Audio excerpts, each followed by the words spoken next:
Bonjour et bienvenue pour vos guidances de la semaine du 11 au 18 septembre 2023. Donc, je vous rappelle que ce sont des guidances générales. Ne prenez que ce qui vous parle. Il se peut très bien que rien ne vous parle dans votre signe solaire.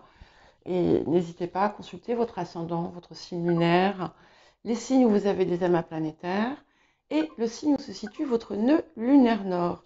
Sachant que je devrais mettre en ligne dès cette semaine des vidéos autour justement de vos placements des nœuds lunaires. Et là, ça ne sera pas que en signe, mais également en maison. Pour les personnes qui se plaignent de mon matériel, alors je fais avec le matériel que j'ai. Donc la qualité n'est pas parfaite. J'espère pouvoir changer bientôt. Bon, ben voilà, on prend la vie comme elle vient. J'y travaille, mais j'ai parfois d'autres priorités. Voilà, donc je fais avec un téléphone obsolète, on va dire, presque, un petit micro-cravate qui n'est pas parfait, mais qui fait quand même son travail. Et ce que je vais par contre changer très vite, c'est le socle, parce qu'il ne tient plus et il peut parfois tomber de façon un peu intempestive. Voilà, donc sans plus attendre, eh bien, nous allons commencer vos guidances signe par signe.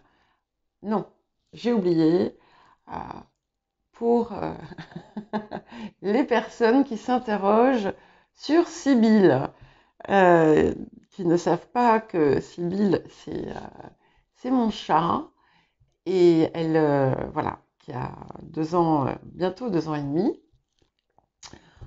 Donc, je vous mets une preuve juste à suivre, voilà.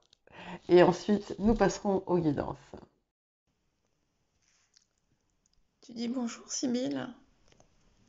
Voilà, admirez cette perfection, ces petites patounes blanches, ce petit col blanc et ses beaux yeux de la même couleur que ceux de sa maîtresse. Voilà, elle m'ignore, hein, vous remarquerez. Voilà. Et en fait, je pense qu'elle s'est mise sur la table pour me dire qu'il était temps que je me mette au travail. Bonjour les scorpions et bienvenue pour votre guidance de la semaine du 11 au 17 septembre 2023. C'est, comme je l'ai dit juste avant, une guidance générale. Ne prenez que ce qui vous parle. Voilà. Laissez ce qui ne vous parle pas et puis n'hésitez pas à consulter vos autres placements si votre signe solaire ne résonne pas avec vous. Alors, nous allons voir l'énergie générale de la semaine. Ok. Alors, c'est intéressant parce que nous avons le nœud sud. Donc, le nœud sud, en fait, quand il apparaît comme ça en énergie, c'est que vous aussi, vous êtes à une phase de transition capitale de votre vie où vous êtes vraiment prêt, enfin, à passer à l'étape suivante et à l'étape supérieure.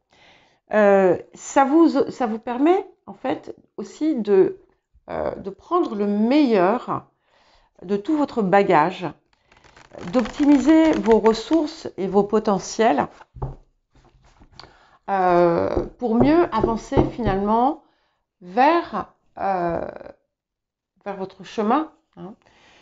Ça montre aussi que vous allez rencontrer des personnes, ou communiquer avec des personnes qui sont en résonance avec vous. Donc c'est quelque chose de positif. Ça va vous permettre aussi d'éliminer ce qui a besoin de l'être et qui ne vous sert plus. Alors, le défi de la semaine. Ok, on a l'enthousiasme.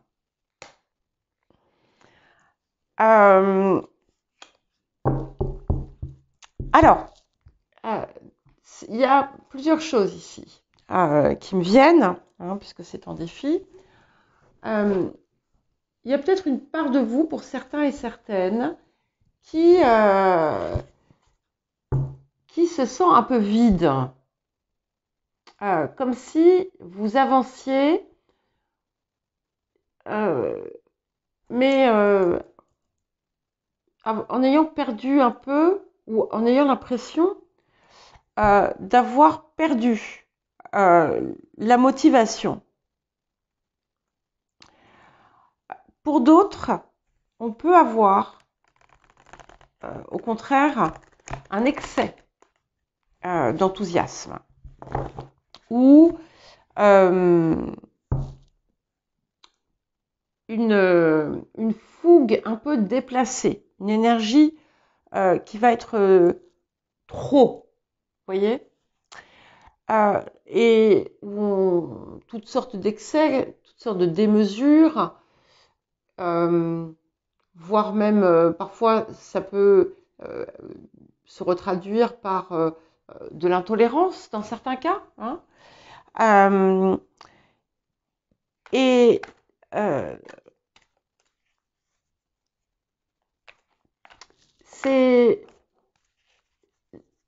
va être important de vous canaliser en fait un petit peu en cette période, parce que je pense que c'est dense, ça va être riche. Donc ne vous emballez pas, ne partez pas dans tous les sens. Respectez le processus. Ne cherchez pas à aller plus vite. Alors, qu'est-ce que la semaine vous apporte? Ouais. Donc, nous avons Uriel et le Sphinx. Alors, dans certains cas, on peut avoir quelqu'un d'important qui peut vous guider sur un chemin, qui peut vous apporter des informations importantes et utiles. Ça peut aussi montrer pour vous une nécessité d'approfondir quelque chose. Ça peut être aussi bien autour de votre spiritualité et de votre développement que de talents que vous avez et qu'on vous invite à encore plus affiner, travailler. Il y a des révélations qui peuvent vous venir, mais ce que je vois aussi, c'est quand même cette possibilité d'accéder à un niveau supérieur. Ça peut même être un environnement qui va vous élever. Alors, vous aussi, l'océan. Donc l'eau, c'est important pour tout le monde, visiblement.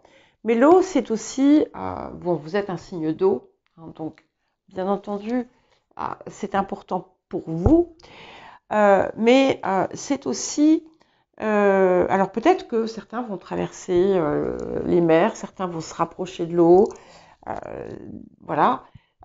Mais c'est aussi tout ce qui touche votre inspiration, votre intuition.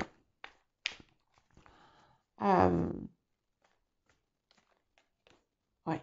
Gardez confiance. Donc, il y a peut-être, voilà, c'est peut-être des moments où, en fait, justement, vous avez une déperdition d'enthousiasme parce que vous trouvez peut-être que certaines choses ne vont pas assez vite.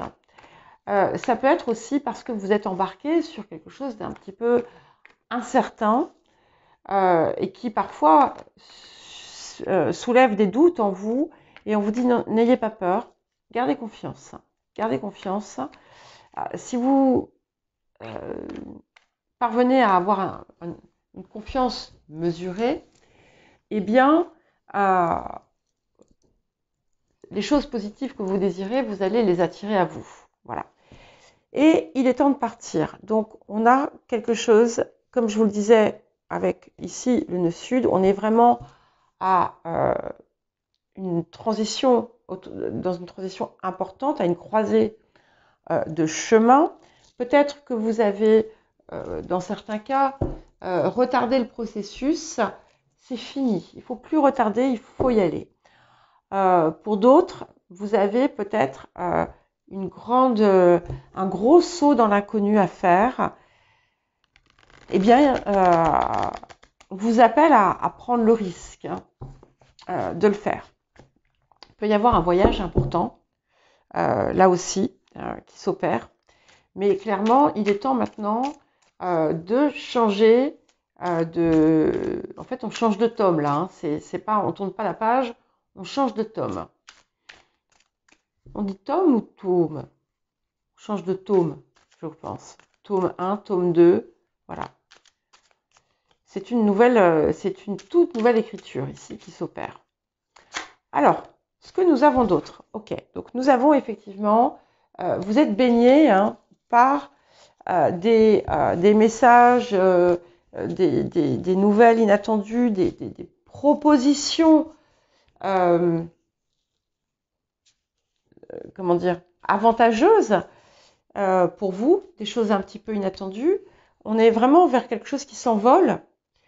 Donc, effectivement, certains vont littéralement s'envoler en prenant l'avion. Mais pour d'autres, on s'élève, on passe à la suite. Et tout est vraiment axé autour de ça. Et nous avons le chevalier d'épée. Donc, il va y avoir, si l'enthousiasme vous fait défaut à l'heure actuelle, je vous rassure tout de suite, vous allez le retrouver. Parce que ce chevalier d'épée, d'abord, il est éclairé. Et en plus, il est extrêmement dynamique. Alors, les énergies du passé. Qu'est-ce que nous avons? Nous avons le 2 de denier. Donc ici, je pense que vous avez pu vous trouver à osciller entre plusieurs possibilités. J'ai ça d'un côté qui m'apporte ça, j'ai ça de l'autre qui m'apporte ça. Mais est-ce que je ne laisse pas derrière moi mon rêve? Voilà, là est la question. Alors, vers quoi allons-nous? Et nous allons vers une reine de bâton. Donc ça, c'est magnifique parce que principalement, on a une énergie de feu, de passion dans ce que vous faites, passion presque magique. Et ça peut également être, dans certains cas, une personne qui va rentrer dans votre vie ou qui va vous apporter quand même beaucoup de soutien, qui va entretenir aussi cette passion, cette chose qui vous anime.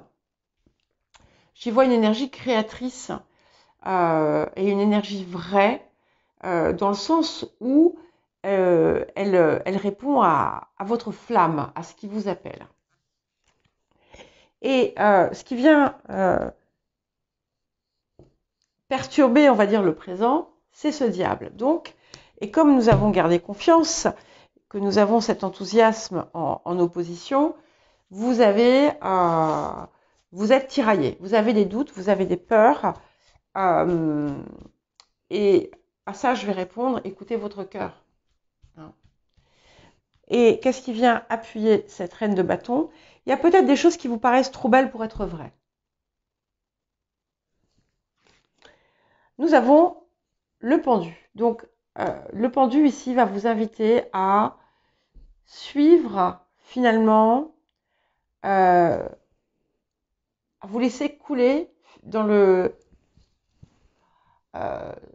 flux, à accepter de lâcher prise et de ne pas nécessairement avoir le contrôle sur tout, et d'adopter une nouvelle perspective, d'observer, de voir peut-être les choses sous un angle différent. Alors vous, ok, 7 de denier. Donc on a quand même quelque chose que vous avez construit, que vous avez mis en place. Et vous êtes peut-être un petit peu en phase de bilan. Est-ce que c'est vraiment ça que j'ai envie de faire? Est-ce que là, ça c'est mon rêve, mais est-ce que c'est pas trop de travail? Est-ce que c'est vraiment mon rêve? Pourquoi est-ce que je veux ça? Voilà, euh, on observe toutes les ressources, on observe tous les résultats que l'on a pu obtenir, et puis on se regarde soi. Qu'est-ce que je veux? Et comment est-ce que je le veux? Alors, les facteurs ambiants, environnants, nous avons le valet d'épée qui confirme bien qu'il y a des choses à explorer, à approfondir autour de vous. Il y a peut-être quelque chose qui stagne un petit peu parce que ça nécessite de l'extérieur une observation ou une étude.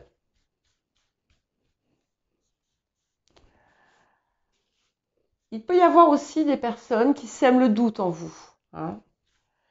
Alors, euh, les émotions intérieures, l'as de coupe, c'est magnifique. Donc, grande joie qui est là quand même parce que vous avez des choses vous avez quand même des choses successives, euh, parfois simultanées peut-être, hein, qui sont source de, de quelque chose de totalement inspirant pour vous. Et vous allez aussi peut-être prendre conscience de l'ampleur de votre potentiel, mais aussi, l'as de coupe, c'est aussi l'appel du cœur sans compromission et sans concession. Donc, il est temps maintenant d'y aller. C'est vers ça qu'il faut aller. Et à chaque fois que vous résisterez à ça, vous allez vous retrouver avec des petits nœuds sur la route, hein, des petits cailloux, enfin des rocs. Donc, écoutez l'appel du cœur et laissez aussi votre intuition vous parler. Écoutez-la. Et qu'est-ce que nous avons en plus? Et nous avons le 3 de bâton. Donc, il y a bien quelque chose que vous allez peut-être laisser derrière. Ce qui vous fait peur, c'est que vous avez peur que ça vous coupe de certaines ressources. Mais il y a des perspectives différentes. Vous allez peut-être trouver encore une troisième approche. Vous allez aller plus loin, oui Sibylle, vous allez aller au-delà en fait de ce à quoi vous vous étiez limité. Voilà pour vous les scorpions. Eh bien écoutez, je vous souhaite une bonne semaine. Je vais ouvrir à Sibylle et je vous dis à très bientôt.